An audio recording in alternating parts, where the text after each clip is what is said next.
Sila na ng Korte sa Department of Foreign Affairs ang passport ng napatalsik na congressman ng Negros Oriental na si Arnie Teves.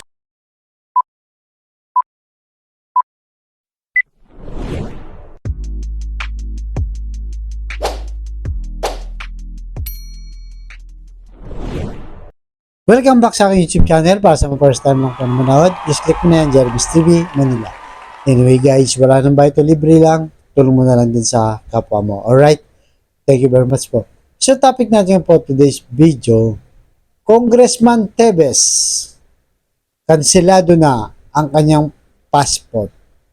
At mismong korte ang nag-utos na magsanib pwersa na ang NBI, DOJ, diba? Para tugisin na itong si Congressman Teves. So, alam naman natin guys, naging controversial to last year. Nangyari yung Degamo case kung saan tinuturong utak o mastermind ng pagpatay kay Governor Degamo. So, dahil doon, nung tinutugis na siya nung nakaraang taon, nagtago siya sa ibang bansa. Tapos ayaw niyang harapin.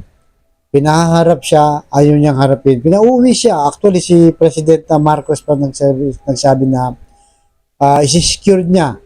Upon pagdating niya sa airport, sabi niya, yung sundalo utusan niya para maging safe siya. Pero walang nangyari at hindi siya umuwi. Magpasa hanggang ngayon, nandun pa rin sa abroad. Kaya nga, di ba, nabalitaan natin na nasa Singapore siya, South Korea, nagpapalipat-lipat pa, parang hindi siya pugante, kung mga namamasyal pa sa ibang bansa. Dahil nga meron pa siyang passport na nagagamit niya para sa kanyang sarili, na kung saan ay hinahabol na siya dito sa ating bansa. At ang huling pagkita sa kanya, di ba, nakita siya sa East Timor.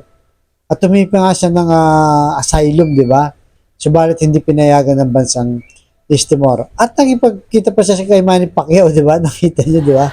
Dahil nga itong si Teves, mayaman kasi ito, may sariling private jet, di ba? Private plane. Kaya nagagawa pa niya gusto niya. So ngayon, siyempre, lumilit ang mundo niya. Sana naman, mahuli na nga siya ng lalo yung DOJ, di ba? Matagal na pinag-uusapan. Sabi ni Remulla, mahuhuli na to, di ba?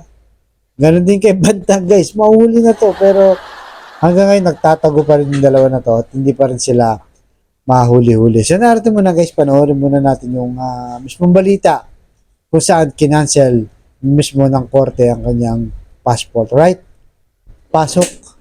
Pinakakansela na ng Korte sa Department of Foreign Affairs ang passport ng napatalsik na congressman ng Negros Oriental na si Arnie Teves. Paliwanag ng Manila Regional Trial Court Branch 51, may mga limitasyon ang constitutional right to travel o karapatang bumiyahe ng isang individual. Kasama na dyan ang pagdedeklara sa isang tao bilang fugitive from justice o pugante o nagtatago sa batas. Sa desisyon ng Korte, sinabi nito na maituturing na fugitive from justice si Teves. Yan ay matapos siyang ideklara bilang terorista ng Anti-Terrorism Council kaugnay ng pagpatay kay Negros Oriental Governor Roel Degamo noong nakaraang taon. Si Teves ang itinuturong mastermind sa pagpatay kay Degamo. Inutusan din ng Korte ang DFA at NBI na gawin ng mga hakbang para mapabalik sa Pilipinas si Teves para mapanagot siya ng naayon sa batas. Okay. So yun guys, napanood nyo, di ba? Ano kaya masasabi nito ni Congressman Teves na talagang wala na siyang pag-asa? Wala na siyang pag-asa na makabalik ng bansa at magpaikot-ikot pa, maliban kung darakpin talaga siya.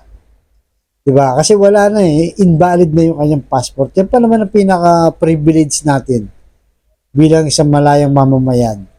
Di ba? Sa passport, para makakapasyal tayo, may karapatan tayong mamasyal, privilege kasi yan natin na kung saan natin gustong pumunta. Dahil sa passport, ayun ang talaga number 1 na requirements para makalabas ka ng bansa. So, ano siya kaya ngayon, di ba? Nawala na siyang passport, kung saan siya ngayon, doon na lang siya.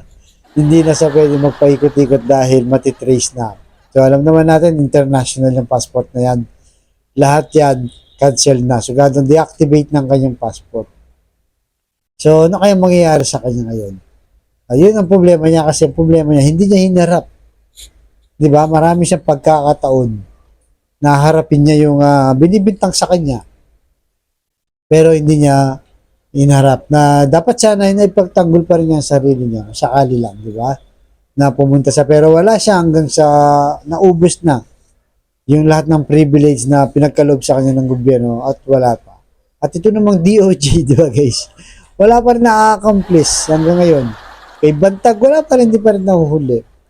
Yung pinakamabilis lang na na-accomplish ng DOJ, yung anak mismo ni Remulla, di ba? Na nakasuhan dahil may nagpadala sa kanyang marijuana. Pero ngayon, absuelto na kasi nga, siyempre, tatay niya, DOJ. So sana, mapabilis at kung may mga ganitong hindi humaharap talagang dapat gagawin ng gobyerno. Lalo na, mga mataas na posisyon pa naman sila, nasa gobyerno sila, di ba? Mga politiko pa namang kilala, mayayaman, na tama lang na dapat walang sinisino, di ba?